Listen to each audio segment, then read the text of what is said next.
আসসালামু আলাইকুম। জানিয়ে দেব আমাদের হাতে আসা সর্বশেষ আপডেট নিউজ। এবার বিএনপির হুঙ্কারে দিশেহারা হয়ে পড়ল অন্তর্বর্তীকালীন সরকার, চাপে রয়েছে এনসিপি, জানাবো বিস্তারিত। এরপর জানিয়ে দেব ক্ষমতায় এলে গণ অভ্যুত্থানের শহীদ আহতদের পরিবারের দায়িত্ব নেবে বিএনপি। ডিসেম্বরের মধ্যে নির্বাচন না দিলে বিএনপির জন্য সরকারের পাশে থাকা কঠিন হয়ে উঠবে বলে ঘোষণা দিয়েছে বিএনপি। এদিকে ৩ উপদেষ্টাকে বিদায় করার আহ্বান জানালেন বিএনপি চেয়ারপারসনের উপদেষ্টা জয়নুল আবদিন ফারুক। এবং সর্বশেষ জানিয়ে দেব অতিরিক্ত চাপের মুখে প্রধান উপদেষ্টা অধ্যাপক ইউনূসের পদত্যাগের ভাবনা, কি বলছে রাজনৈতিক দল ও সরকার। এতক্ষণ শুনছিলেন সংবাদ শিরোনাম, এবারে বিস্তারিত। কিন্তু তার আগে নতুন নতুন আপডেট নিউজ পেতে আমাদের চ্যানেলটি সাবস্ক্রাইব করে রাখুন। চলতি মাসের দ্বিতীয় সপ্তাহ থেকে বিভিন্ন ইস্যুতে ফের উত্তাল হয়ে উঠেছে দেশ। ইসরাকের মেয়র পদ, ছাত্রদল নেতা সাম্য হত্যার বিচার, সংসদ নির্বাচন, করিডোর সহ আরও কয়েকটি ইস্যুকে কেন্দ্র করে সোশ্যাল মিডিয়ার পাশাপাশি রাজপথও ছিল উত্তাল। একই সঙ্গে অন্তর্বর্তী সরকারের 2 উপদেষ্টা সহ জাতীয় নিরাপত্তা উপদেষ্টার পদত্যাগেরও দাবি জানায় বিএনপি। এসবের মধ্যে বুধবার করিডোর ও রাষ্ট্র সংস্কার নিয়ে সেনাপ্রধানের উদ্বেগজনিত বক্তব্য ধোঁয়াশা আরও বাড়িয়ে দিয়েছে। সেই রেশ না কাটতেই পরদিন বৃহস্পতিবার সংসদ নির্বাচনের সুনির্দিষ্ট রোডম্যাপ সহ আরও কয়েকটি ইস্যুতে বিএনপির সংবাদ সম্মেলন সরকারকে আরো চাপে ফেলেছে। অন্যদিকে বিএনপিকে রাজনৈতিকভাবে মোকাবেলা করতে গত বুধবার নির্বাচন কমিশন পুনর্গঠনের দাবি জানিয়ে বিক্ষোভ করে জাতীয় নাগরিক পার্টি এনসিপি। কিন্তু দলটির কঠোর সমালোচনা করে এনসিপিকে পাল্টা রাজনৈতিক চাপে ফেলেছে বিএনপি। বিএনপির নেতারা বলছে ইসরাক হোসেনকে শপথ না পড়ানো এবং ছাত্রদল নেতা সাম্য হত্যার বিচারের দাবিতে সরকারের উপর যে চাপ সৃষ্টি করা হয়েছে সেই ধারাবাহিকতায় বৃহস্পতিবার সংবাদ সম্মেলন করে বিএনপি। রাজধানী গুলশানের চেয়ারপারসনের কার্যালয়ে অনুষ্ঠিত সংবাদ সম্মেলনে লিখিত বক্তব্যে বিএনপির স্থানীয় কমিটির সদস্য ডক্টর খন্দকার মোশাররফ হোসেন বলেন, অন্তর্বর্তী সরকারের নিরপেক্ষতা রক্ষার জন্য 2 উপদেষ্টা আসিফ মাহমুদ, সজীব ভুঁইয়া ও মাহফুজ আলমের সঙ্গে জাতীয় নিরাপত্তা উপদেষ্টা খলিলুর রহমানকে পদত্যাগ করতে হবে। এছাড়া আগামী ডিসেম্বরকে সামনে রেখে সংসদ নির্বাচনের জন্য সুনির্দিষ্ট রোডম্যাপ ঘোষণার দাবি জানায় দলটি। এসব দাবি না মানা হলে সরকারের প্রতি সহযোগিতা অব্যাহত রাখা কঠিন হয়ে দাঁড়াবে বলে বিএনপির পক্ষ থেকে হুঁশিয়ারি দেওয়া হয়। বিএনপির সংবাদ সম্মেলনের আগের দিন সংসদ নির্বাচন, করিডোর বিষয়ে আপত্তি এবং রাষ্ট্র সংস্কার নিয়ে সেনাপ্রধানের উদ্বেগ জানান। তিনি বলেন, ডিসেম্বরের মধ্যেই জাতীয় নির্বাচন হওয়া উচিত। দেশের ভবিষ্যৎ পথ নির্ধারণের অধিকার একটি নির্বাচিত সরকারই রয়েছে। ওয়াকার উজ্জামান বলেন, মিয়ানমারের রাখাইন রাজ্যে মানবিক করিডোর এবং চট্টগ্রাম বন্দরে নিউ মুরিং কন্টেইনার টার্মিনাল পরিচালনার দায়িত্ব বিদেশিদের হাতে দেওয়ার সিদ্ধান্ত নির্বাচিত সরকারের মধ্যে আসা উচিত। স্থানীয় সরকার মন্ত্রণালয় এবং যুব ক্রীড়া মন্ত্রণালয়ের উপদেষ্টা আসিফ মাহমুদ, সজীব ভুঁইয়া ফেসবুকে লিখেছেন, বাংলাদেশ আওয়ামী লীগ নর্থ ও দিল্লি জোটভুক্ত হয়ে যে কুমির ডেকে আনছে তা আপনাদেরকেই খাবে। আপনারা তাদের একজন নন, আপনাদের শুধু সাময়িকভাবে কাজে লাগানো হয়েছে। বিএনপি সিনিয়র যুগ্ম মহাসচিব অ্যাডভোকেট রুহুল করিম রিজভী বলেছেন, বিএনপি ক্ষমতায় এলে জুলাই আগস্টের শহীদ এবং আহতদের সকলের পরিবারের দায়িত্ব নেবে রাষ্ট্র।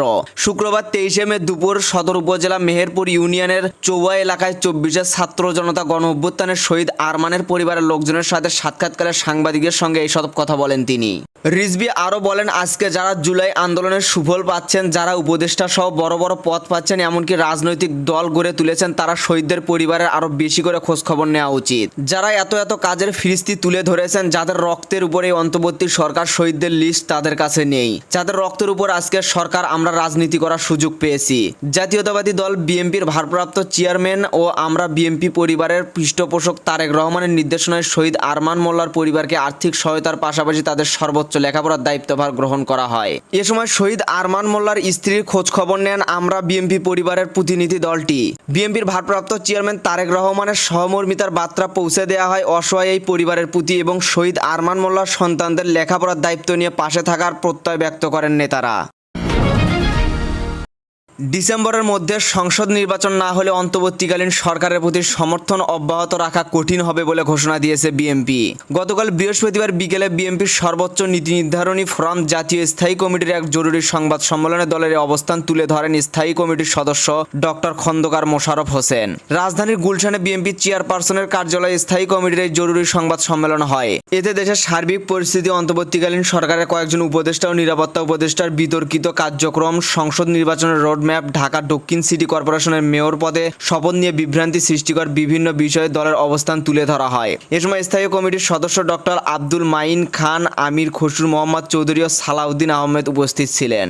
দেশের বিচার প্রক্রিয়া সংস্কার ও গ্রহণযোগ্য নির্বাচনে কোনো সুস্পষ্ট রোডম্যাপ না থাকায় রাজনৈতিক অনিশ্চয়তা, অস্থিরতা ক্রমেই গভীর হচ্ছে। শুক্রবার 23 মে রাজধানীর জাতীয় প্রেস ক্লাবের সামনে এক সমাবেশে এমন মন্তব্য করেছেন গণসংহতি আন্দোলনের প্রধান সমন্বয়কারী জোনায়েদ সাকি। 10 দফা দাবিতে এদিন প্রেস ক্লাবের সামনে শ্রমিক সমাবেশ আয়োজন করে বাংলাদেশ গার্মেন্টস শ্রমিক সংহতি। সমাবেশে বিভিন্ন শ্রমিক সংগঠনের নেতারা শ্রমিক স্বার্থ রক্ষায় একযোগে আন্দোলনের প্রয়োজনীয়তার কথা তুলে ধরেন। এ সময় শ্রমিক নেতারা শ্রম সংস্কার কমিশনের সুপারিশ বাস্তবায়ন, যৌন হয়রানিমুক্ত কর্মপরিবেশ, মাতৃকালীন সমবেতন, 6 মাস ছুটিসহ 6 দফা দাবি তুলে ধরেন। প্রধান উপদেষ্টা ডক্টর মোহাম্মদ ইউনূসকে দায়িত্ব নিয়ে 3 উপদেষ্টাকে বিদায় করার আহ্বান জানিয়েছে বিএনপি চেয়ারপারসনের উপদেষ্টা জয়নুল আবদিন ফারুক। শুক্রবার 23 মে দুপুরে রাজধানীর জাতীয় প্রেস ক্লাবের সামনে প্রতিবাদ সভায় এই আহ্বান জানান তিনি।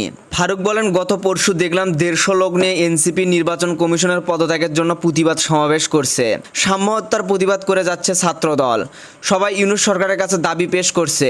তিনি আরও বলেন, গতকাল আমি সবথেকে মনে কষ্ট পেয়েছি যে দেশে থাকবে গণতন্ত্র, যে দেশে থাকবে সুষ্ঠু নির্বাচন, সেই দেশে এমন কিছু রাজনৈতিক দল ছিল যারা জনগণের সব আশা নষ্ট করেছে। বাংলাদেশের স্বাধীনতা যুদ্ধকে পারিবারিক সম্পদে পরিণত করে ক্ষমতায় টিকে থাকার চেষ্টা করছে। ডক্টর ইউনূসকে উদ্দেশ্য করে বিএনপির এই নেতা বলেন, আপনি ব্যক্তিগত ইউনূস নন, আপনি জনগণের ইউনূস। আপনি বলেছেন পদত্যাগ করতে চাই, এসব দেখে আমার মন অনেক খারাপ হয়েছে।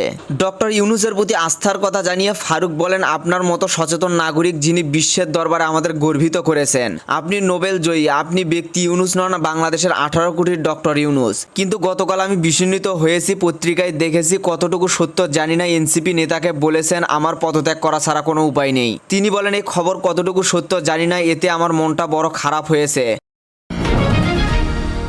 বাংলাদেশের রাজনৈতিক অঙ্গনে খুব দ্রুততার সাথে একের পর এক ঘটনা ঘটছে। এই ঘটনা প্রবাহের সর্বশেষ সংযোজন অন্তর্বর্তীকালীন সরকারের প্রধান উপদেষ্টা ডক্টর মোহাম্মদ ইউনূস পদত্যাগের কথা ভাবছেন। গতকাল বৃহস্পতিবার সন্ধ্যায় প্রধান উপদেষ্টার বাসভবন রাষ্ট্রীয় অতিথি ভবন যমুনায় গিয়ে তার সাথে সাক্ষাৎ করেছেন জাতীয় নাগরিক পার্টির আহ্বায়ক নাহিদ ইসলাম।